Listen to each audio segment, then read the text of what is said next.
কয়েকদিন পরে আওয়ামী লীগ ছাড়া একটা প্রহসনের নির্বাচন অগণতান্ত্রিক প্রক্রিয়ায় একটা নির্বাচন বাংলাদেশে অনুষ্ঠিত হয়েছে।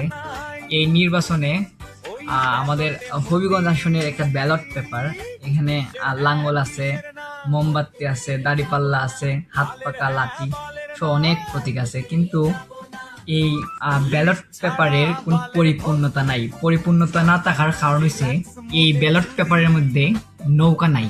এই যে একটা প্রহসনের নির্বাচন বাংলাদেশে আয়োজন করা হইতেছে 12 ফেব্রুয়ারি, এই নির্বাচনটা কতটুকু সুষ্ঠু হইব এর একটা প্রমাণ দেব। নির্বাচন হওয়ার আরো অনেকদিন বাকি, এর আগেই মানুষের কাছে হ্যাঁ ব্যালট পেপার আইছে।